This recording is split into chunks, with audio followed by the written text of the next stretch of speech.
नमस्कार दोस्तों, आपका बहुत बहुत स्वागत है ई शिक्षा विद सौरभ यूट्यूब चैनल पे। अ, ठीक है, आज हम बात करेंगे आपसे विगत वर्षों के प्रश्न पर ही बात करेंगे, लेकिन ये प्रश्न है भूगोल के जो सीरीज चल रही थी। आज भूगोल के जो सीरीज चल रही थी वो चौथी सीरीज है। चौथी सीरीज का मतलब कि प्रश्नोत्तर भाग 4।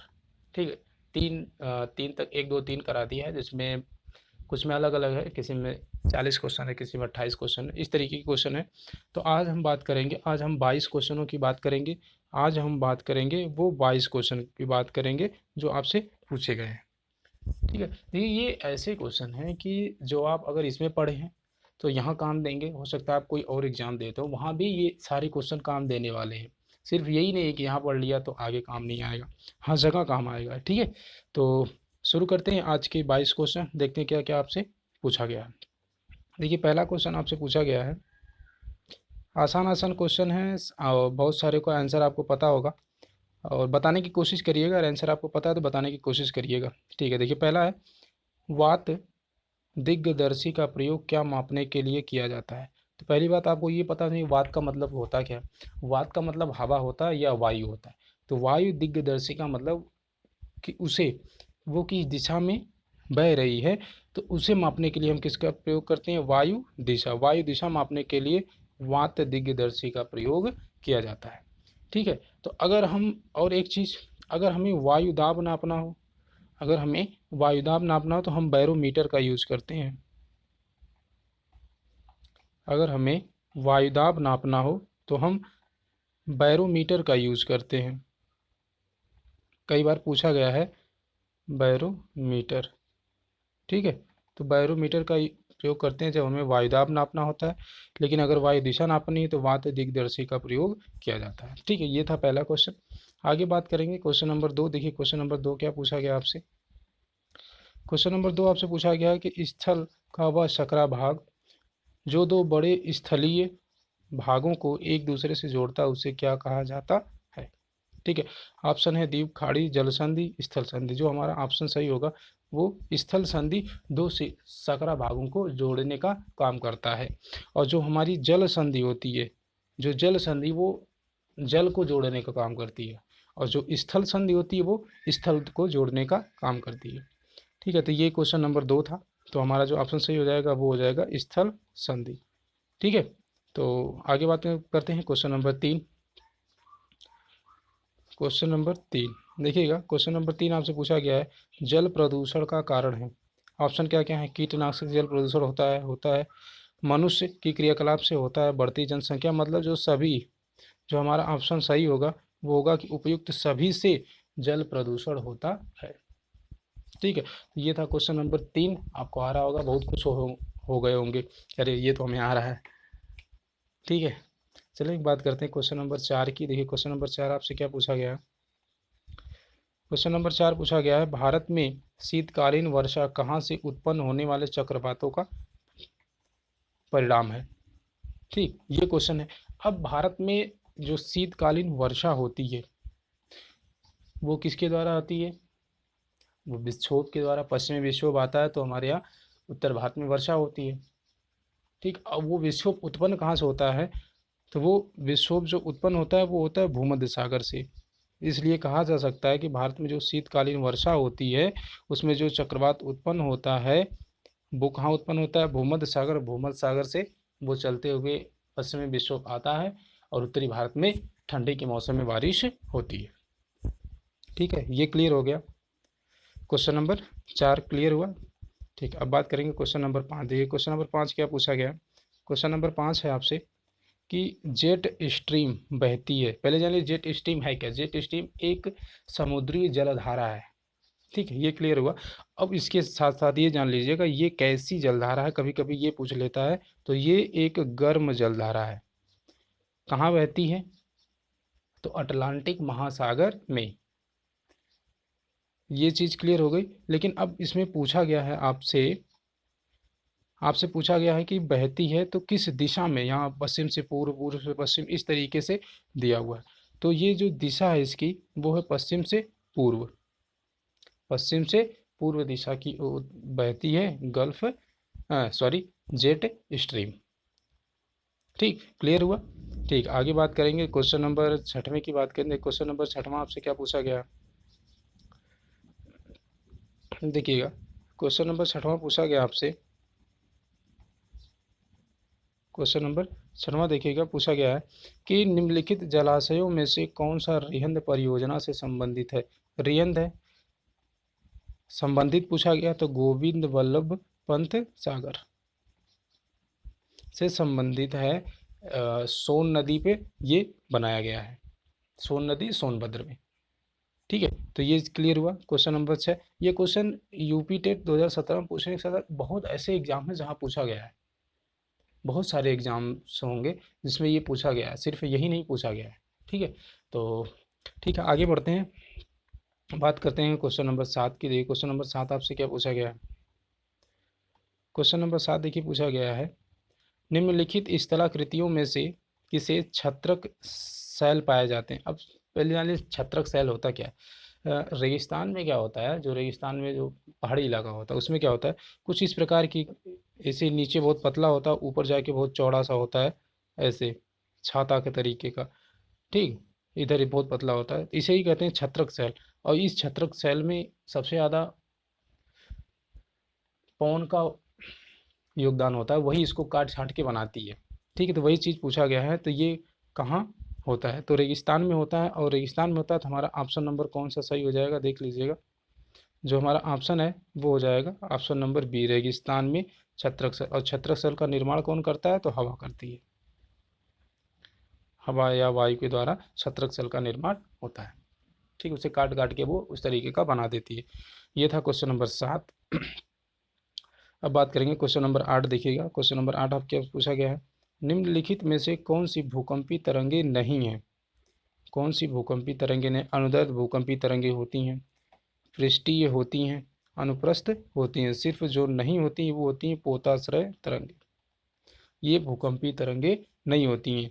ठीक है, ये था क्वेश्चन नंबर 8 दे 2016 सीटेट में पूछा गया क्वेश्चन है। अब देखिए ये जो लिखा गया सीटेट 2016 ठीक है, लेकिन और भी जो वनडे एग्जाम्स होते हैं या फिर कोई प्रवेश परीक्षा होती है, जो भी होता है उसमें ये क्वेश्चन पूछे गए हैं। आप अगर उसके पिछले साल का देखेंगे तो ये क्वेश्चन कहीं ना कहीं मिल जाएंगे आपको। ठीक है, हाँ एक चीज़ और, अगर आप हमसे जुड़ना चाहते हैं तो डिस्क्रिप्शन में टेलीग्राम का लिंक दिया गया है, वहाँ जाके आप ज्वाइन कर लेंगे, वहाँ बहुत सारी चीज़ें आपको मिल जाएंगी। ठीक है, तो ये था क्वेश्चन नंबर 8। क्वेश्चन नंबर 9 की बात करते हैं। क्वेश्चन नंबर 9 क्या पूछा गया, निम्नांकित महासागरीय धाराओं में किसका पड़ोसी तट गर्म प्रभाव पड़ता है। अब ध्यान दीजिएगा, हमें कब गर्म महसूस होता है, जब हमारे आसपास कोई गर्म चीज़ हो, कोई, तभी तो हमें गर्म का एहसास होगा। इसका मतलब है कि अगर कह रहा है कि पड़ोसी तट गर्म प्रभाव पड़ता है, तो इसका मतलब उस तट के पास कोई न कोई गर्म वस्तु होनी चाहिए, कोई न कोई गर्म वस्तु होनी चाहिए। अब एक एक बताता हूँ। जैसे लिया है कि आयोसीओ, आयोसीओ एक ठंडी जलधारा है। अगर ये ठंडी जलधारा है तो जहाँ पर बहेगी, और ये बहती कहाँ पे है, ये जापान में बहती है, ये जापान में बहती है। जब ठंडी है तो जिस तट से ये बहेगी इसका मतलब वो तट ठंडा होगा। यहाँ गर्म की बात है, इसे हटा दीजिए। ठीक है, अब बात करते हैं आगे। देखिए आगे है ब्राज़ील। जो ब्राज़ील की धारा होती है ये होती है गर्म, ये होती है गर्म, और इसका नाम ही है, ये भूमध्य सागरीय क्षेत्र में बहती है, भूमध्य रेखीय क्षेत्र में बहती है, और जिसके कारण ये गर्म होती है। और जब ये गर्म होती है तो इसका तट भी क्या होगा, गर्म होगा। तो ऑप्शन नंबर हमारा सी सही हो जाएगा, तो गर्म प्रभाव पड़ता है। लेकिन इसके साथ साथ और हम बात कर लें, जैसे अगर हम वेनेजुएला की बात कर ले तो ये एक ठंडी जलधारा है। ये कैसी है, ठंडी, क्योंकि कभी कभी ऑप्शन से भी क्वेश्चन बन जाते हैं। तो ये ठंडी जलधारा है, और ठंडी जलधारा होने के साथ साथ ये बहती कहाँ है, तो ये बहती है दक्षिण अफ्रीका में। ध्यान दीजिएगा, दक्षिण अफ्रीका में ये बहती है। ठीक है, ये दक्षिण अफ्रीका में बहती है। तो आईओसी हो गया, ब्राज़ील हो गया, वेनेजुएला हो गया, वेनेजुएला हो गया। अब बात करेंगे, एक बची है जिसे हम कहते हैं केनारीज, लिखा हुआ है या किनारी, ये बहती है ये है एक ठंडी, और इसमें पूछा गया गर्म। तो जो हमारा ऑप्शन सही हो जाएगा वो कौन सा हो जाएगा? ब्राज़ील। धारा है जिसके कारण उसका तट क्या होता है? गर्म होता है। तो ये हो गया क्वेश्चन नंबर 9। अब हम बात करेंगे क्वेश्चन नंबर 10 क्या पूछा गया है। क्वेश्चन नंबर 10 देखिए पूछा गया है कि निम्नलिखित क्षेत्रों में से किसे चिनूक स्थायी पहुंची। कौन सा ऐसा क्षेत्र है जहाँ पे चिनूक एक हवा है? पहले ये जान लीजिए, ये एक पवन है, हवा है जो गर्म होती है बहुत ज़्यादा। और ये कहाँ पे चलती है मैं पहले ही बता दूं, ये उत्तरी अमेरिका में बहने वाली गर्म हवा है। अब उत्तरी अमेरिका में ऑप्शन की बात कर लेंगे। देखिए ऑप्शन क्या क्या गया, तो उत्तरी अमेरिका, अब ऑप्शन क्या क्या दिया उसके हिसाब से आंसर चूज करेंगे। ठीक है, ठीक है। इसमें जो ऑप्शन दिया गया क्वेश्चन नंबर 10 का, क्वेश्चन नंबर 10 का जो ऑप्शन है, प्रेयरी है, समाना है, पंपास है, वेल्ड है। जो हमारा ऑप्शन सही होगा वो हो जाएगा प्रेयरी, उत्तरी अमेरिका में उगने वाली उष्णकटिबंधीय घास है। तो ये चीज़ हो गया प्रेयरी, जहाँ पे चीनूक स्थायी पवन चलती है। ठीक है, ये था क्वेश्चन नंबर 10। हम बात करेंगे क्वेश्चन नंबर 11 की। देखिए क्वेश्चन नंबर 11 क्या पूछा गया आपसे। क्वेश्चन नंबर 11, देखिए क्वेश्चन नंबर 11 आपसे पूछा गया है कि महासागरीय धाराओं के संबंध में नीचे दिए गए दोनों कथनों प्रथम और द्वितीय पर विचार कीजिए तथा सही कथन उत्तर का चयन कीजिए। अब पहला वाला क्या बात कर रहा है कि उष्णगर्म महासागरीय धाराएं भूमध्य रेखा के निकट उत्पन्न होती हैं और ध्रुवों की ओर प्रवाहित होती हैं, ये कहा गया है। तो ये वाला ऑप्शन सही है, मतलब जो, जैसे ये मान लीजिए ये हमारी पृथ्वी है, ठीक है, ये है हमारी भूमध्य रेखा। अब अगर कोई भूमध्य रेखा से उत्पन्न होकर ध्रुव की तरफ बह रही है, इसका मतलब वो गर्म है। अगर कोई ध्रुव से भूमध्य रेखा की तरफ आ रही है तो वो ठंडी होगी। ठीक है, यही चीज़ इसमें कहा है कि भूमध्य रेखा के निकट उत्पन्न होती है, मतलब और ध्रुवों की ओर प्रभावित होती है, तो वो गर्म होगी। हाँ, तो वो गर्म होगी। ठीक है, तो ये सही हो गया। और दूसरा कह रहा है कि ठंडी शीत या ठंडी महासागरीय धाराएं निम्न अक्षांशों से उच्च अक्षांश से बहती है। निम्न का मतलब जीरो से उच्च की बहती नहीं, उच्च से निम्न की। जो अगर यहाँ मान लीजिए यहाँ 90 है तो यहाँ से ये इधर की तरफ ये बहेंगी, तो उच्च से निम्न की तरफ बहती है, तो दूसरा वाला गलत हो जाता है। ठीक है, अब ऑप्शन देख लेते हैं क्या क्या दिया हुआ है। तो हमारा सही था, पहला सही था और दूसरा गलत था, तो ऑप्शन नंबर डी हमारा सही हो जाएगा। इस प्रकार से ये देखिए कॉन्सेप्ट बेस पे क्वेश्चन पूछा गया है। अगर आप ध्यान देंगे तो सही हो जाएगा, नहीं तो फिर गलत हो जाएगा। तो ये चीज़ क्लियर हुई। अब बात करेंगे क्वेश्चन नंबर 12 की। देखिए क्वेश्चन नंबर 12 आपसे क्या पूछा गया है। क्वेश्चन नंबर 12,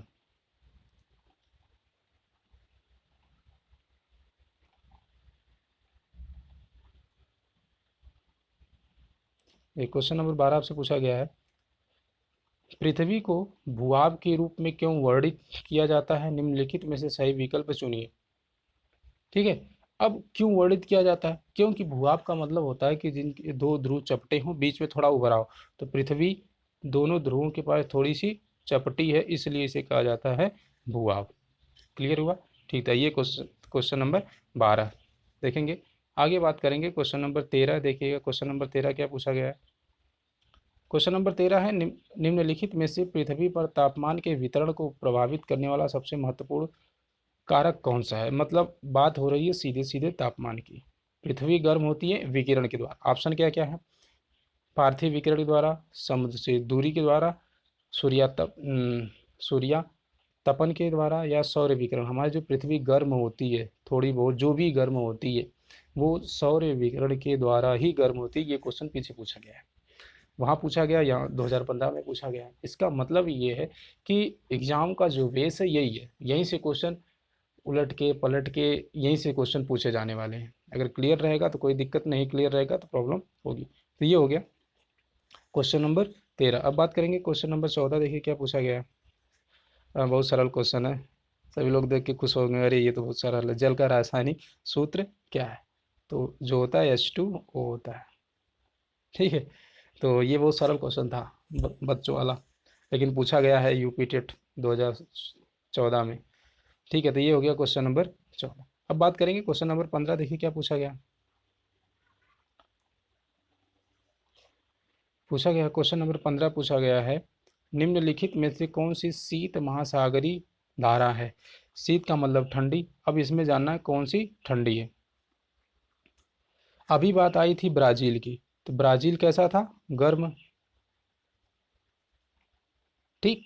दूसरा बात आई वेगुएला की, तो वेगुएला कैसी धारा है मैं आपको बता दूं, जो वेगुएला है ये है ठंडी, ये है ठंडी। ठीक। अब हमसे पूछा गया है कि ठंडी शीत के बारे में पूछा गया, तो हमारा ऑप्शन नंबर सी सही हो जाएगा। लेकिन हम बात करेंगे गल्फ स्ट्रीम की। हमने बताया था गल्फ स्ट्रीम एक गर्म जलधारा है, गर्म। ठीक, क्लियर हुआ? तो ध्यान रखिएगा कि ब्राज़ील भी क्या है, गर्म है, लेकिन जो वेगुएला है वो ठंडी है। तो इसमें ठंडी के बारे में ही पूछा गया है, तो ऑप्शन नंबर सी हमारा सही हो जाएगा। ठीक है, तो ये था क्वेश्चन नंबर 15। आगे बात करेंगे। देखिए क्वेश्चन नंबर 16 आपसे क्या पूछा गया। क्वेश्चन नंबर 16 पूछा गया है, निम्न में से किस प्रकार का मृदा जल पौधों द्वारा ग्रहण किया जाता है? मतलब जो पौधे पृथ्वी से नमी ग्रहण करते हैं वो किसके द्वारा ग्रहण करते हैं? कौन सा ऐसा चीज़ होती है जिसके द्वारा आप कहेंगे सर जड़ से वो ग्रहण करते हैं, जड़ से पानी का अवशोषण करते हैं, वो सही है, लेकिन इसमें क्रिया क्या होती है वो पूछा गया है। तो वो एक क्रिया होती है जिसे हम कहते हैं कोशिका जल, मतलब कोशिका जल। ठीक, कोशिका जल के द्वारा जो है पौधे जल को ग्रहण करते हैं। तो अब ऑप्शन देख लेंगे तो ऑप्शन क्लियर हो जाएगा।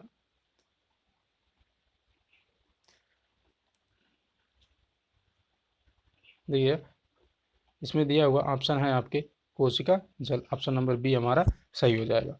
ठीक है, ये क्लियर हो गया। अब बात करेंगे क्वेश्चन नंबर 17। देखिए क्या है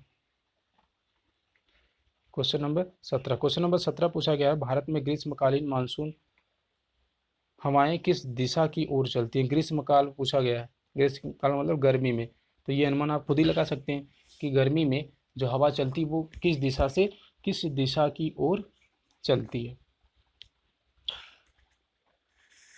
और गर्मी में मानसूनी जो हमारे यहाँ वर्षा होती है, जिस वर्षा के कारण क्या होता है इसमें देखिए ऐसे दक्षिण पश्चिम ऐसे लिखा गया है, तो मैं आपको बता दूं, जैसे ये मान लो चारों दिशा हैं, तो आप इन चारों दिशाओं के बारे में आपको पता है, ये पूरब हो गया, ये उत्तर हो गया, ये पश्चिम हो गया, और नीचे वाला दक्षिण हो गया। लेकिन अगर यहाँ बात की जाए ये वाला क्षेत्र, तो ये उत्तर पूर्व होगा, और यहाँ बात करेंगे तो ये पश्चिम दक्षिण होगा। तो वैसे ही ये पूछा गया है, तो मैं आपको बता दूं, देखिएगा इसका जो आंसर होगा वो क्या होगा, जो मानसूनी पवनें चलती हैं वो कहाँ से आती हैं? नीचे से आती है। नीचे का मतलब दक्षिण पश्चिम से होके आती है, तो आती है किस दिशा में? दक्षिण पश्चिम से होके उत्तर पूर्व की दिशा की ओर आती हैं। ठीक है, यही थोड़ा सा मैं बता दूं, जैसे मान लीजिए ये भारत का नक्शा है। अब इसमें जो हवाएं आती हैं वो मानसूनी पवनें वो यहाँ से एंट्री करती हैं। ठीक, इसका मतलब ये वाला दक्षिण पश्चिम, ये उत्तर पूर्व। तो क्लियर हो गया आप? ठीक है, ये हो गया क्वेश्चन नंबर 17। अब बात करेंगे क्वेश्चन नंबर 18 की। देखिए क्वेश्चन नंबर 18 क्या पूछा गया है, बहुत सरल है, बहुत लोग खुश हो होंगे, अरे ये तो हमें आ रहा है। समताप मंडल में ओजोन परत का कार्य है। समताप मंडल में ओजोन परत का ये क्या करती है कि आने वाले पराबैंगनी को, भूतल पर आने वाली पराबैंगनी किरणों को नहीं आने देती, उससे हमारी सुरक्षा करती है। ठीक, ऑप्शन नंबर डी सही हो जाएगा। समताप मंडल, यहाँ पे जो तापमान होता है बहुत कम होता है, मतलब 0 डिग्री सेल्सियस तापमान ही रहता है, ना तो ज़्यादा होता ना तो कम, अभी पीछे वाले में हमने बताया था आपको।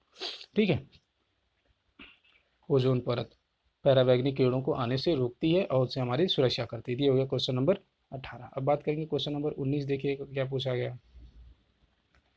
क्वेश्चन नंबर 19 पूछा गया है, निम्नलिखित में से किसका उपयोग पृथ्वी की वायु के परिकलन में नहीं किया जाता है? मतलब हमें ये जानना है कि जो पृथ्वी की वायु है उसका परिकलन नहीं करते हैं। तो देखिए चंद्रमा का ज्वारीय बल करते हैं, महासागरों में लवणता करते हैं, और अवसादन की दर जिससे नहीं करते हैं वो ऑप्शन है बी, पृथ्वी की आकर्षण शक्ति।